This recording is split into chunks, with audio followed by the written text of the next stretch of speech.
Hi everyone. My name is Veronica with Monton Real Estate, and also I am the writer to Monton Real Estate News. I want to tell you that today I'm very excited because we are here with the Mayor Blanca Pacheco. And Mayor Blanca Pacheco is a broker, a real estate broker. She's also an attorney and now the mayor of Downey. So we're going to be interviewing her about what the city is holding for us in the future, in the near future, and at the moment in real estate development. And also a few other things that we like to know about Blanca Pacheco. So we'll start with our first question, Blanca. I'm so excited to be here today. Thank you. Thank you for having me today. Thank you for coming to my office. Yes, you are a big inspirement to me in my life, and just so you know that I've never really met you in life, but I've been following you through my whole career as I hold some of the goals that you have already accomplished, and you are a big inspiration in my life. So thank you so much for being a woman of empowerment. I wanted to ask you today if you can tell us a little bit about yourself, how you became a real estate broker, an attorney, and also now the mayor of Downey. How did that happen? So I'm going to go back to when I was in high school. In high school, I enjoyed reading, I enjoyed English, and I enjoyed government class. So in high school, that's when I decided I want to be an attorney. I want to be an attorney when I grow up. And so my major that I decided to do was poli-sci, which is political science.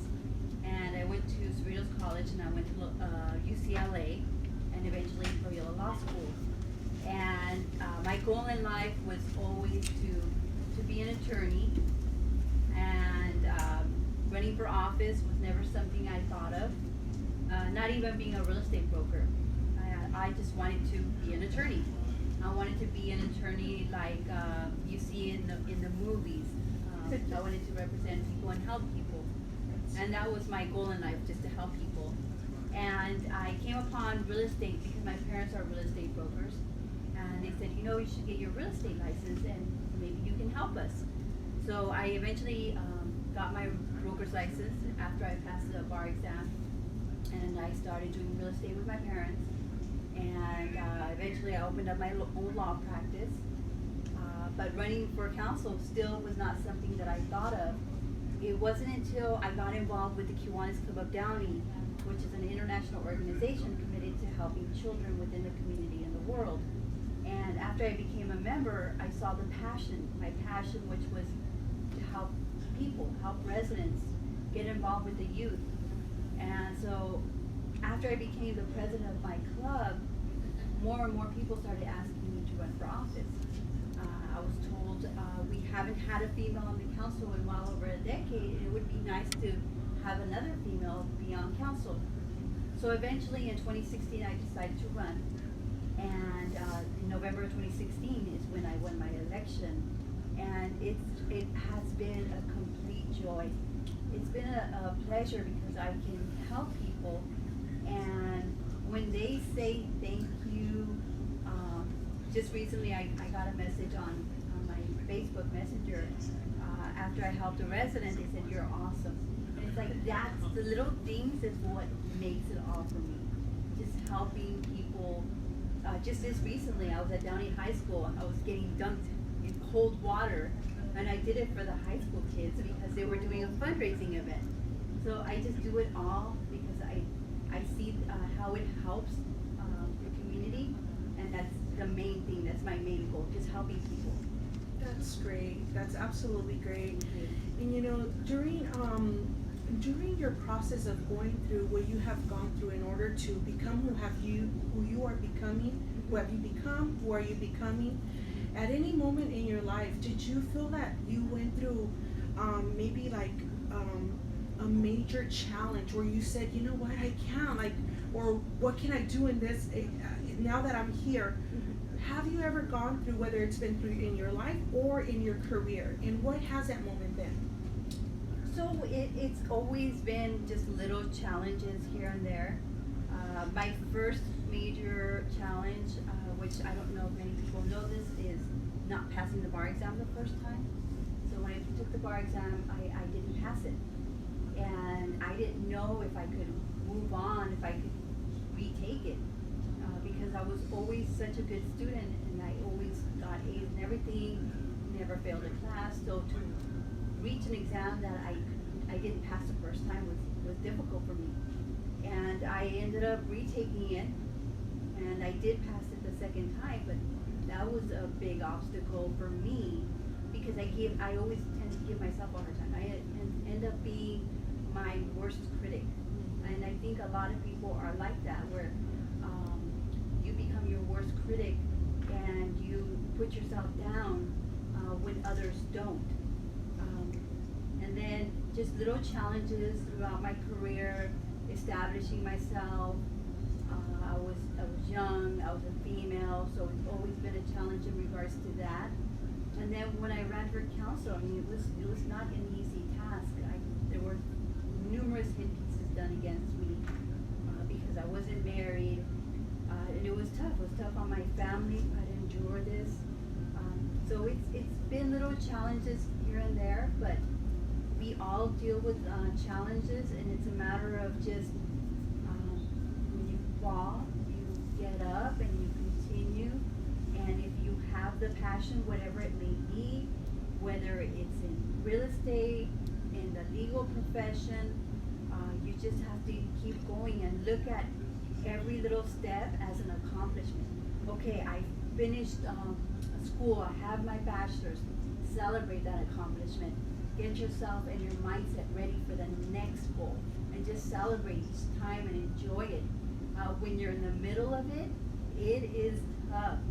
But once you finish, it is amazing. You've accomplished something. So whatever goal you have, set it and strive for it. Absolutely. That's so amazing. What is as a major of Downey, what major changes do you see coming to the city? What changes, or what area, what part? It can be in development or maybe parks. What do you see coming, the major changes? So right now, if you've noticed, there's a lot of construction going on in our city. We are redoing all of our parks. If you haven't had an opportunity to go to Dennis and Menace Park, I would definitely say go visit that park, because that was one of the parks that we have completed. We have a lot of fun games over there for the kids. So the parks would be one thing. Also, we're redoing our 4 fire stations. We are doing a lot of street improvements throughout the city, and we are also redoing our library, and we're doing some work right outside the theater. So it's just a lot of work that's going to be going on throughout the city. Also, we are going to have Ride and Stride. Ride and Stride is similar to Ciclavia, which they have in downtown LA and other cities. But what we are going to do is we're going to be shutting down some streets like Lakewood Boulevard, Stewart and Gray, and Downey Avenue. And we're going to open it up to pedestrians and cyclists. So it's going to be a fun event. And we're also going to have activities, different activities over at Concerts in the Park. So now the kids can play games like Connect Four, those big Connect Fours games, beanbag toss, a lot of games that the kids can play while also enjoying the concert. That's great. On the plan of developing the city, what are the plans here in Downey for the California housing problem? Because as you know that California has been, I'm not going to say now in a state of emergency for the housing crisis, but we are one of the cities that has a lot of different programs. We tend to fix some of the problems and help people get into homes and stuff like that. However, the other states and the other cities who don't have the programs that we have, or the systems and procedures, send their people here so we can help them. And this has developed into a very big crisis where we're getting more and more homeless people. So it runs down to our city. But justice in general, because the state of California has this crisis, and Los Angeles has a lot of homelessness. Downey being a smaller city, what would you say that this city is doing in order to help the housing crisis? So, regarding the housing crisis, it's something that, yes, is being dealt with throughout the state of California. And, as you've noticed here in Downey, we've created, different housing projects. We've built, some townhomes, some condos. We'll be seeing more projects, in regards to housing. Also, we're going to get a, light rail, going on the outskirts of the city, which would be off of, Gardendale and, Garfield, so towards that area. So that would be the south, west part of Downey. And if it makes sense, you could see more housing there. So wherever appropriate, we're going to try to do our best to do, what needs to be done for housing. And actually, a lot of other cities are going to be doing that as well. Bellflower has done that. They've built more housing, in their city, and I've seen other cities, create more housing projects within their cities. So each city is doing their best to alleviate the problem. I do know that Sacramento has, they've proposed bills that could have an impact on our local cities. But what we need to do as cities is we need to create housing, but we need to create housing, in a way that makes sense for each city. Because what makes sense in Downey may not necessarily make sense in Bellflower or in our surrounding cities. So each city is putting in their, good faith effort in alleviating the problem. Regarding homelessness, well, that's again an issue being dealt with, throughout the state of California. All we can do is try to provide as much, services to that individual, because a lot of times it's not just about income, that they can't afford a home. Sometimes, unfortunately, it's because of some kind of addiction or some kind of mental illness. So it's a matter of providing them with the valuable resources that they need to help them with that, whatever situation that they're dealing with. Yes, I think that, that really hits home to me when I'm asking this question about, the crisis that we have here. Because, we do have the Los Angeles No Renter Left Behind movement. We started this movement a couple of years ago, and our movement is presented to people, that have jobs at the moment and that are able to either purchase a home or get them situated, in a home at a later date. But it's focusing on education, on the person's long-term goal to get them there, because some people are not prepared. But it has been, it has been very difficult even for me, in showing them all these programs that are available, because some people are ready and some people are not, and the people who are not need to be educated more and more and more, so we can get out of this crisis that we have, because it is an increasing crisis. We've also, when we go to downtown LA and we go into Skid Row and we help, the families, or not the families, but the people that are there. And I've had, moments where I've interviewed some of the homeless people, and I could tell you that most of the homeless people are above the age, which means they're about 60, 70 years old, 40 years old also. And a lot of the people's stories are that, their partner died, so they don't have that extra check of the Social Security. They couldn't afford the rent anymore. And they're very sad stories, that we've heard. So that's why it's important, for us, to know what's going on in the cities. I know that the city of Downey, did a great thing when they allowed KB homes. I think it was KB homes that built, and I know that Downey built a couple of, homes on this side of Downey, by downtown Downey. Yeah. Yes, so then they allowed also KB Homes to come in and start, this really great big development project that they did, which was, it was extraordinary, because there was, a lot of homes being built there, and a lot of people got to purchase their homes there, which helped with also, the big population rate that we have right now. If one of the things is that, for the investors, like KB Homes, they came in here and I know that the city allowed them and gave them permission, you know, they did everything they had to do.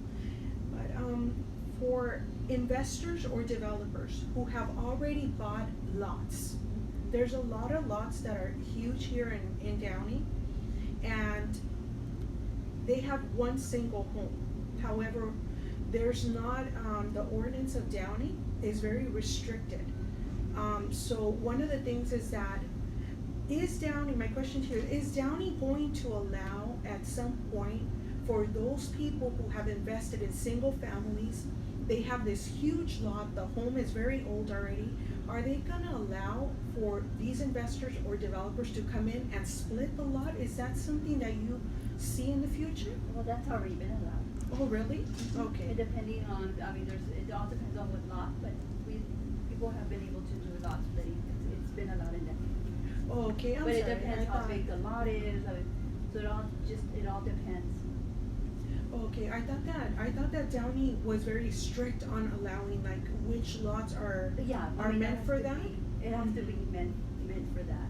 Mhm. So it has to, I know there's some regulations in place as to when it's allowed.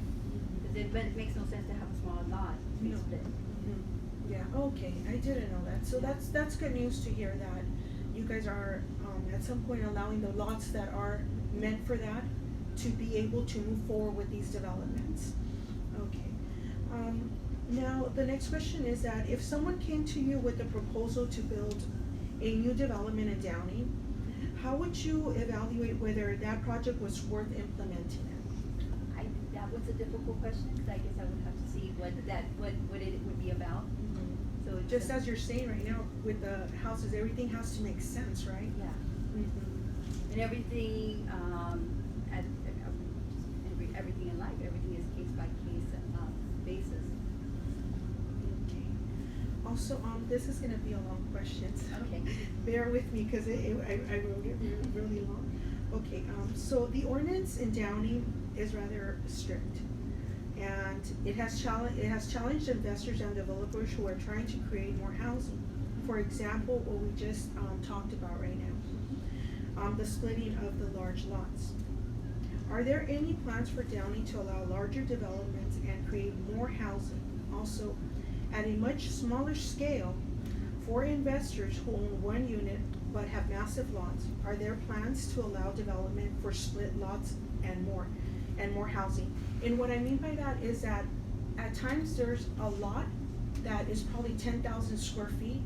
However, regarding the ordinance, then we know the standards on that, but is there in place anything that will allow that investor or small developer to come in and submit their documents to split the lot and make it different parcels, maybe 3, 4, 5 parcels?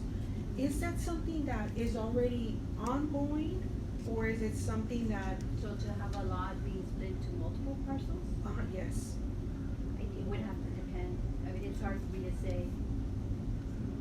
It's really hard for me, it's hard for me to, speak, in general terms, it all depends on the situation. Is there any improvement coming to the city of Downey, regarding like art, sculptures, or murals? Actually, I don't know if you've noticed, there's some new sculptures, along Downey Avenue. Yes, I did see that. There's 2 new ones there. Outside the theater, there's going to be more, sculptures. There's gonna be a seating area. There's gonna be a water fountain. So you're going to see, more art pieces, throughout the city. Are artists allowed to submit an application or something? There is a process, so I There is? know, we have a downtown subcommittee, and they're the ones that, worked on the art pieces. Okay. What would you, this is gonna be our last question for the interview. Thank you so much Oh, no, thank you. for bearing with us. We No, really no. appreciate it. It's really my pleasure. Thank you. So, my last question is, what would you tell a person who is trying their best? And I always ask this question at the end of my interviews, okay, for everyone. So what would you tell a person who is trying their best at developing themselves, who is probably trying to become a real estate broker, an attorney, a mayor, or something to better their lives? What words of encouragement would you give them? So I would say, I know I've said this before, if you don't succeed the first time, keep trying. Also, what I also encourage is to talk to whoever it is that motivates you. So, for instance, if there's a real estate broker that you feel has a lot of knowledge to offer, talk to them. Talk to an attorney if you want to be an attorney. If you want to get involved in office, city council, or mayor, talk to your council members, talk to your mayor, and also get involved in the community, get to know your community, and get involved in community service organizations so that you get even more involved. So it's a matter of talking to people and knowing that even if you don't succeed one day or if you have a rough day, don't let it get to you. People will encounter negative people, but there's also some amazing people, some wonderful people out there. And always make it your goal that everything that you do is for your passion, and surround yourself around those positive people, those wonderful positive people, and people that will motivate you. Thank you. You know, one last question. Okay. Only because I read this as I was coming here earlier today. I wanted to know a little bit about what you've been doing for the community, and I noticed that you do a lot for the community. I don't know how you find the time, but I was actually stunned by reading everything that you do. But one of the great things that did catch my eye, amongst all of them, was what you're doing for Downey Adult School. You also teach there, am I correct? So I used to teach at Downey Adult School.